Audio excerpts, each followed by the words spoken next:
Hello, folks. So I'm going to talk about something that is actually very important when it comes to any kind of graphic design in the field. And one of the things that often overlooked a lot is the idea of a copyright.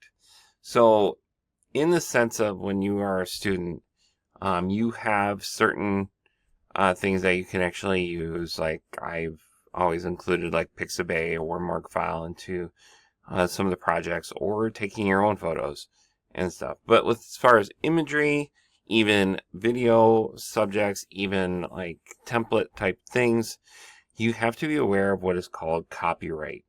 All right, copyright laws are very, very important when it comes to any kind of design that you are doing. So copyright.gov actually is a website that has a lot of resources that can talk about these copyright issues. All right, and it's very basic as far as what you're talking about as far as any kind of design aspect. Because when you're dealing with like, let's say you're an artist and you create an image that you post online that you want everybody to see, and then a designer comes along, sees that photo, takes that photo, and starts using it on a brochure that they're getting paid for by a client. Think about it this way: how would you feel as that artist? Would you be upset that somebody is actually using your photo and they're getting compensated, but you're not? That's all it breaks down to being. Is like, think about copyright. All right, you don't want to go copying anybody's images. That's why I always say don't go to Google Images, because some of that imagery could be copyrighted. That's being seen. So how does a designer actually get across some of the things how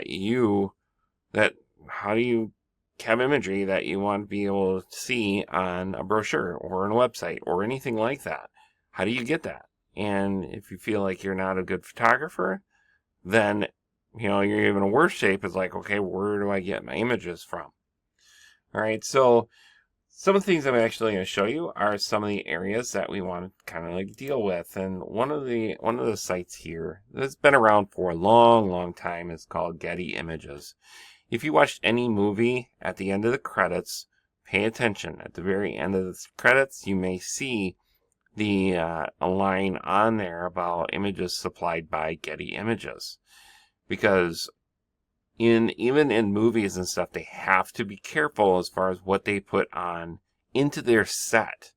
So it's like, if you see that, it's like, okay, well, what did they use in that's creating like these things for Getty Images? Well, if you see a house or a building or something like that, and they may have some kind of imagery on the wall, some kind of art that's on the wall or something like that, they are more than likely have gotten that photo or image from Getty Images.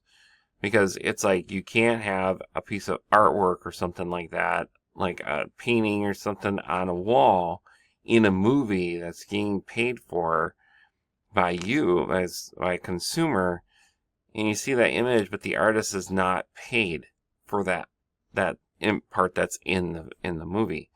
So they're very careful with that. So it's like, when you see images that are in a show or TV or a movie or whatever, if you see a photo on the wall, or even sometimes they even use images or videos or whatever that are being used, more than likely they got them from Getty Images.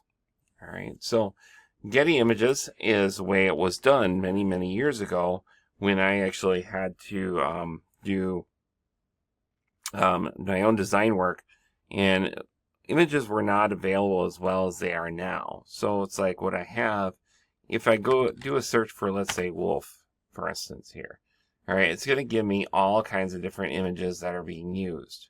What I want to pay attention to is, like, if there are things like royalty free. There's two types of images out there. One is royalty free, and one is called rights managed or editorial. All right. In many cases, if it's royalty free, you purchase it, it's yours. You can do whatever you want with it, however many times you want to do with it, except sell it. Okay. So it's like, if you want to use it in a brochure, great. All right, you can use it on a website, you can use it in a video, you can use anything you want. You just can't resell the photo to somebody. Okay, so it has to be used in some kind of design aspect. So in the sense here, if there's royalty free, again, you pay for it, it's yours, you can do whatever you want with it. There's an idea of rights managed, or also referred to as editorial, which limits the amount of times you can use that photo in whatever avenue you're trying to use it for. If you're trying to use it in a brochure or a billboard, they want to be able to know where it's being used from, and it will quote a price for that. Sometimes it's like it may be in the hundreds, maybe in the thousands of dollars, but it maintains that rights and works on whatever that rights manage, or that they manage the rights of that to allow for you to use it however you wish. Okay. However, often those photos, if you want to, let's say for instance, use it on a billboard, use it for a billboard, and then 2 months down the road, you end that billboard, which you quoted on, saying you were only going to use it on 5 billboards and it was only going to be done for 2 months. Okay, at the end of those 2 months, you have to re-quote it in order to actually have it go beyond that. So that's what rights managed are. So it's like a lot of times if you have like an image that you want to be able to use, let's say this one, oftentimes they are priced higher. So it's like you see where it's small, which is a small size for it, or there's a medium size, or what is called market freeze, which basically allows you to, or the same thing as that rights managed that I just explained. So it's like if I use medium, let's say like it's $400, right? Oftentimes I'll download the actual image, use it in the design, to give to the client for approval before it goes to print. If it approves, I also let them know that there are images in here that need to be paid for, and those are often quoted to the client. All right, so you're not paying for this; they are. And I often would say, if you're going to pay $400, don't pay $400 until they approve it. Otherwise, you're out $400 because you can't expect them to pay for it if you didn't get their approval. So download a watermarked image, which you oftentimes will have this Getty Images on there, and that's what you use for images. All right. So other ones that are done, it's like I'll do all of them, charge that, and I'm saying no, they're not. iStock for a long time actually was the spearheaded this campaign, where actually when iStock was brought out in the early 2000s, it was $10 per image, and it's relatively cheap now still. But you also notice that iStock is now by Getty Images, so it does have some things that may have appeared in the Getty Images option. So we saw that one there as well. But what we can do is, if you find one that you like, we can choose it. All right, and it'll tell you what it is. It's like $15 for the image, or what they often do is they will actually do a subscription base. So it's like right now it's $15 for this one image. All right, if I do a view plan, you can actually do, like, if you are downloading them quite a bit, you can actually have a basic, premium, or premium and video for this amount per month. Okay.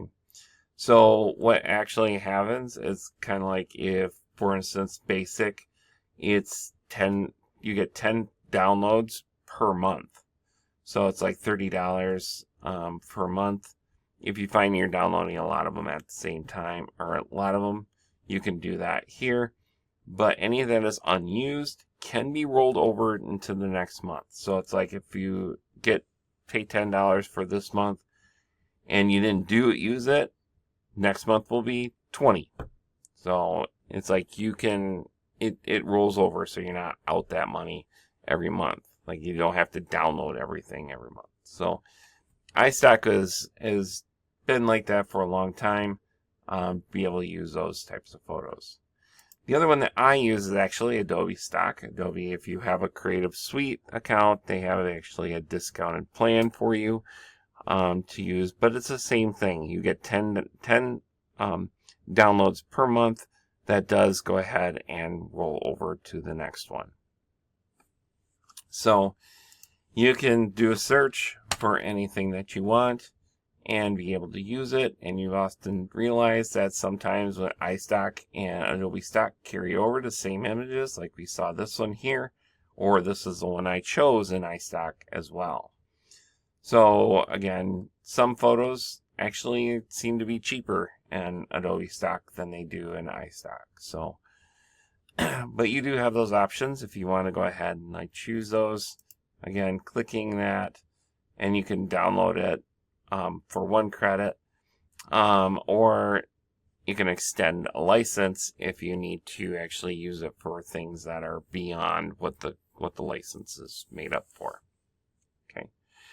All right, so hopefully that does explain some few things. So again, you do not want to use copyrighted images, because again, you do not want a lawyer coming after you for images that you used on a brochure, because they will come after you and it will cost you far more to defend yourself in court, and oftentimes you will lose. So just avoid it at all costs. So, all right, so I'm going to stop right there, and I'll see you in the next video.